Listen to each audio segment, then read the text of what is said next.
Hello everyone, welcome to Mamta classes. पिछले class में हमने पार्टनरशिप डीड पढ़ा था। आज हम लोग पढ़ेंगे नया टॉपिक। इस टॉपिक में हम लोग पढ़ेंगे rules applicable in the absence of partnership deed. कभी कभी पार्टनरशिप डीड नहीं बनता है पार्टनर्स के बीच में, या पार्टनरशिप जो एग्रीमेंट होता है वो ओरल होता है। उस केस में हम क्या रूल्स फॉलो करेंगे, यहाँ हम एक एक करके देखेंगे। अब ये सारा रूल्स जो दिया हुआ है वो इंडियन पार्टनरशिप एक्ट 1932 में दिया हुआ है। तो ये रूल्स पार्टनरशिप एक्ट में है।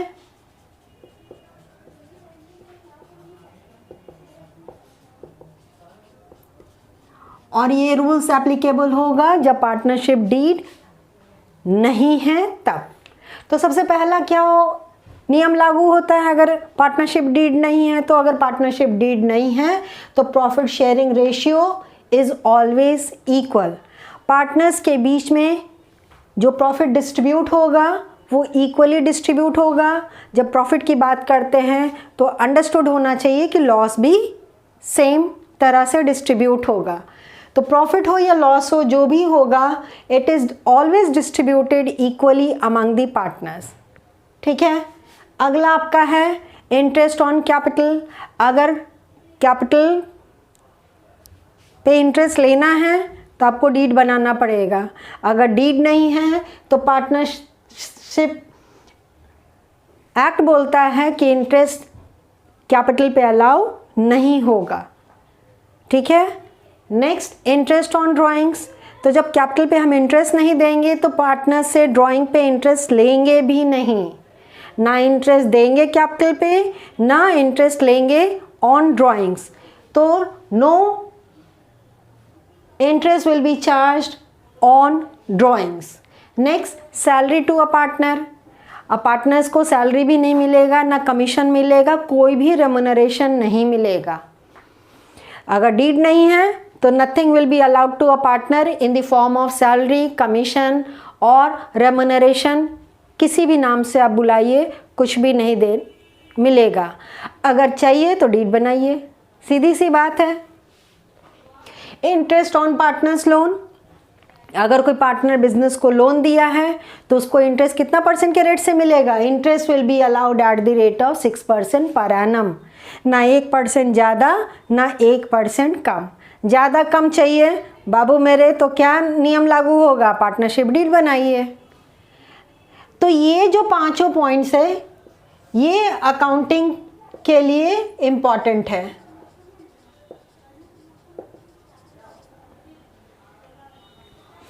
अकाउंटिंग करते वक्त ये पांचों नियम हम ध्यान में रख के करेंगे।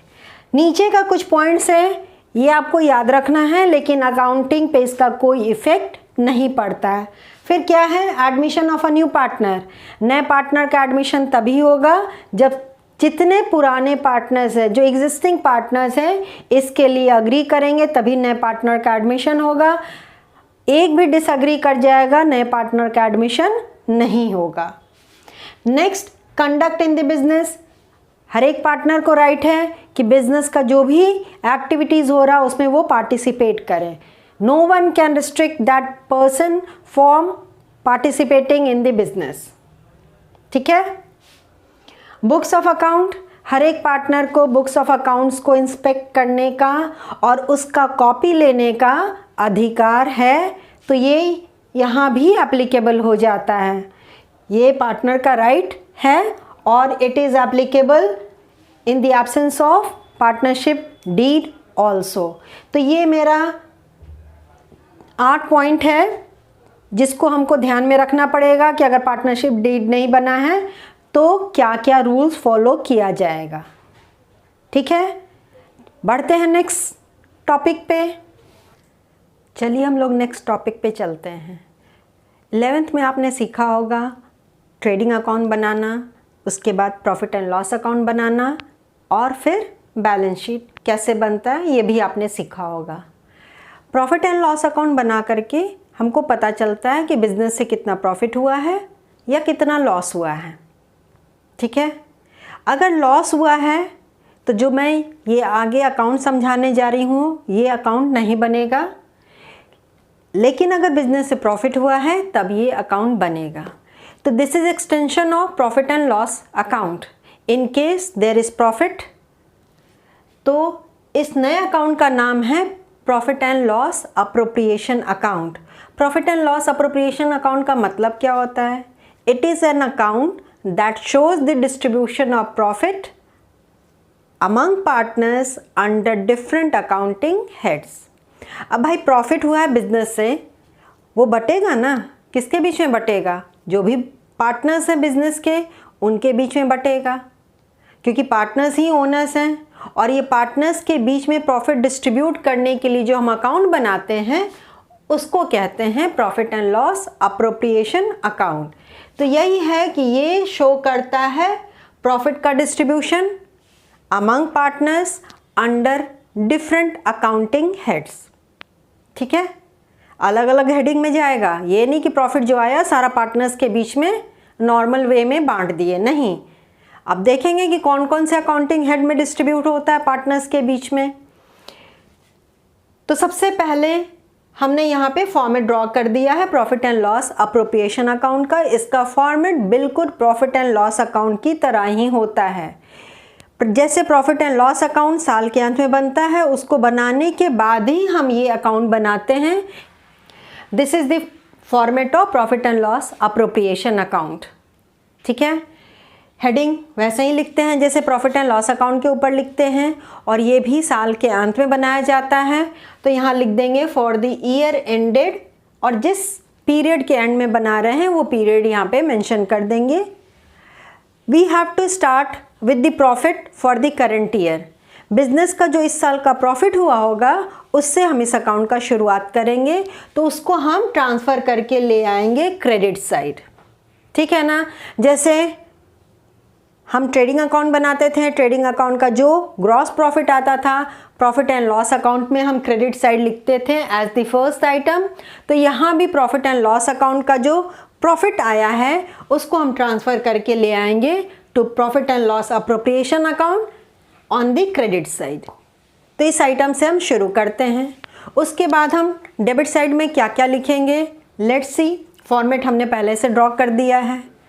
तो डेबिट साइड में हमने पहला आइटम लिखा है इंटरेस्ट ऑन कैपिटल। पार्टनर्स को जो कैपिटल पे इंटरेस्ट अलाउ करते हैं वो हम लिख दिए, और ब्रेकअप कर दिए हमने। तो दो पार्टनर्स को अज्यूम किया एक्स एंड वाई। तो एक्स को कितना कैपिटल मिलेगा, वाई को कितना मिलेगा, इसको हम इनर कॉलम में लिख करके टोटल करके अमाउंट को आउटर कॉलम में ले आएंगे। कैपिटल दिया रहेगा, ठीक है बच्चे। उस पे हम इंटरेस्ट कैलकुलेट करेंगे at the specified rate and the rate will also be given in the question.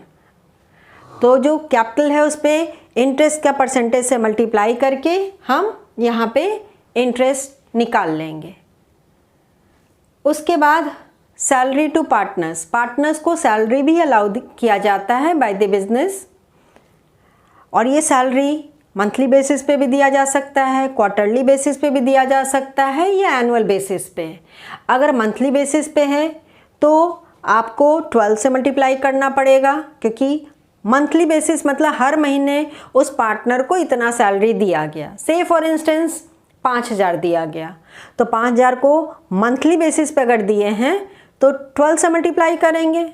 अगर क्वार्टरली बेसिस पे है यानी कि आफ्टर एवरी 3 मंथ्स, तो साल में 4 क्वार्टर होता है, तो आपको उस सैलरी को 4 से मल्टीप्लाई कर देना पड़ेगा। अगर एनुअल अमाउंट दिया है तो किसी भी फिगर से मल्टीप्लाई करने की ज़रूरत नहीं है, वो सैलरी हम यहाँ पे लिख देंगे। कभी कभी बिजनेस पार्टनर्स को कमीशन भी अलाउ करती है। अगर कमीशन दिया गया है तो पार्टनर को जो कमीशन मिला है वो लिख देंगे। आप इसको ऊपर नीचे लिख सकते हैं, ऐसा कोई हार्ड एंड फास्ट रूल नहीं है कि सबसे पहला कौन सा आइटम होगा दूसरा कौन सा आइटम होगा। आपकी मर्जी, जो भी लिखना है आप लिख दीजिए। उसके बाद नेक्स्ट आइटम जो डेबिट साइड लिखेंगे रिजर्व। प्रॉफिट का कुछ पोर्शन बिजनेस फ्यूचर के लिए सेव करके रखती है और उसको किस अकाउंट में ट्रांसफ़र कर देगी, टू रिजर्व। फ्यूचर में कोई भी ऐसा अनफोर्सीन सिचुएशन आ सकता है, उस सिचुएशन को मीट करने के लिए रिजर्व इज़ क्रिएटेड। तो रिजर्व में चला गया। ड्राइंग्स पे बिजनेस इंटरेस्ट लेती है पार्टनर से, अगर इंटरेस्ट लिया गया है तो वो हमारे लिए इनकम होता है। It will be transferred on the credit side of profit and loss appropriation account. ठीक है, तो इंटरेस्ट भी आपको कैलकुलेट करना पड़ेगा अगर क्वेश्चन में दिया हुआ नहीं है। ड्राइंग्स का अमाउंट दिया रहेगा, उस ड्राइंग पे रेट ऑफ इंटरेस्ट जो मेंशन रहेगा उससे मल्टीप्लाई करके you can write the interest. Understood. अब दोनों साइड का फिगर हो गया। क्रेडिट साइड का टोटल में से डेबिट साइड का आइटम घटा देंगे अप टू रिजर्व। जो बैलेंस अमाउंट बच गया उसको पार्टनर्स के बीच में डिस्ट्रीब्यूट कर देंगे in their profit sharing ratio. ठीक है, सपोज कीजिए हमने क्रेडिट साइड का टोटल किया और उसका टोटल अमाउंट आया 5 लाख, और इधर interest on capital plus salary to partner plus commission to partner plus amount transfer to reserve, सबको हमने ऐड किया and it comes to ₹4 lakh. तो क्रेडिट साइड में 5 लाख, डेबिट साइड में 4 लाख, बैलेंस कितना बचा? बैलेंस बच गया 1 लाख, है ना बाबू मेरे। तो 1 लाख किसके बीच में डिस्ट्रीब्यूट होगा? अब 2 ही पार्टनर हैं यहाँ पे, एक्स एंड वाई, उनके बीच में डिस्ट्रीब्यूट कर देंगे। और जो गिवन प्रॉफिट शेयरिंग रेशियो रहेगा उस रेशियो में, अगर प्रॉफिट शेयरिंग रेशियो नहीं दिया है तो क्या करेंगे? तो इक्वली बांट देंगे, सिंपल। तो एक्स और वाई के बीच में डिस्ट्रीब्यूट करके अमाउंट यहाँ लिख देंगे और दोनों साइड का टोटल कर देंगे profit and loss appropriation account का, दोनों साइड इक्वल हो जाएगा। प्रॉफिट जो हम यहाँ ट्रांसफ़र करेंगे या तो उसके कैपिटल अकाउंट में ट्रांसफ़र करेंगे या पार्टनर के करंट अकाउंट में ट्रांसफ़र करेंगे। ये हम लोग आगे डिटेल में पढ़ेंगे कि किस सिचुएशन में पार्टनर्स के कैपिटल अकाउंट में ट्रांसफ़र करना है और कब पार्टनर के करंट अकाउंट में ट्रांसफ़र करना है। दोनों में से किसी एक अकाउंट में ही ट्रांसफ़र करेंगे, दोनों अकाउंट में ट्रांसफ़र नहीं होगा। तो ये हमारा हो गया profit and loss appropriation account का डिटेल आइटम। नेक्स्ट क्लास में हम लोग पढ़ेंगे इस अकाउंट से रिलेटेड जर्नल एंट्री क्या होगा और उसको 1 बाय 1 करके हम लोग सीखेंगे। होप आपको ये अकाउंट क्लियर होगा। मिलते हैं नेक्स्ट क्लास में। Till then bye and take care.